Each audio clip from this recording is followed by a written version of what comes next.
Back upstairs. The crisis in Egypt has now taken a critical turn. President Hosni Mubarak handed over power to his vice president today, but he isn't ready to bend to the demands of anti-government protesters. Fox's Dominic Di Natale has the latest from Cairo. Renewed rage in the streets of Cairo as protesters and the world believe the Egyptian President Hosni Mubarak was about to resign. But the embattled leader stunned the masses by defiantly refusing to step down from his post. I will continue on to carry out my responsibility to defend the Constitution and the interest of the people. Instead, Mubarak transferred power to his vice president, Omar Suleiman. He also announced the formation of a committee that will study amendments to the Constitution, and he said discussions were being held to lift emergency law.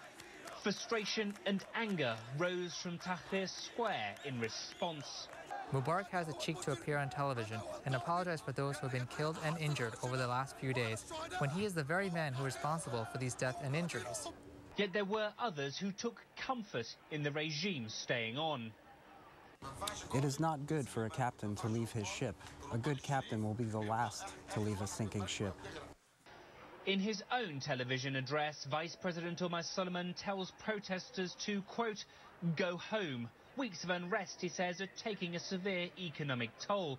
And he also blames the Western media for meddling. Do not listen to the radios and the satellite TV channels that only want to create chaos. Anti-government protesters are digging in right behind me in Cairo's main square. They've built a tent city, and they say there's going to be a mass demonstration on Friday. In Cairo, Dominic Di Natale, Fox News. Dr. Sahar Khamis, Assistant Professor of Communications at the University of Maryland College Park, joins us tonight. She is also Egyptian and has relatives on the ground there in Tahrir Square. Dr. Khamis, thanks for joining us. Thank you very much for having me. There was so much anticipation for President Mubarak's resignation today. What were your thoughts after hearing his rather defiant speech this afternoon?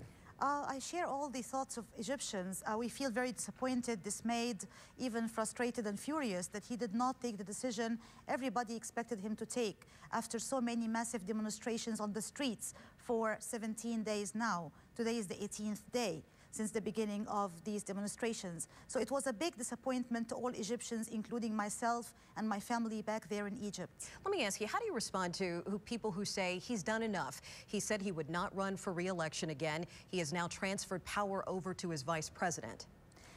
He did not do enough, actually. He has done very little, very late. He did not respond to people's request, which was the complete eradication of his whole government, his departure from power, a whole change of his government.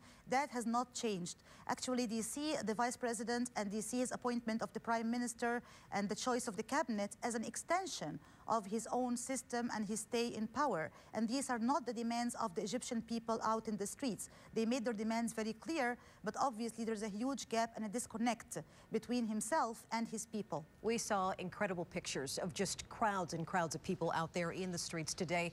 Your family that is in Cairo right now, what are they telling you about the situation there in Tahrir Square? What's it like? My family have been involved in these demonstrations since the very first day, and they've been involved today as well. And they are very furious, very angry, disappointed, just like all Egyptians, that he did not decide to listen to his people and to take the courageous decision of stepping out of office and handing over, power to a transitional democratic government that would listen to people. My family are saying Egyptian people are very angry. They are demonstrating, they're furious, and they're really determined to take some crucial and sensitive steps tomorrow. And at this point, what do you think the U.S. role should be here? Should we get behind the pro-democracy forces or just stay out of this altogether?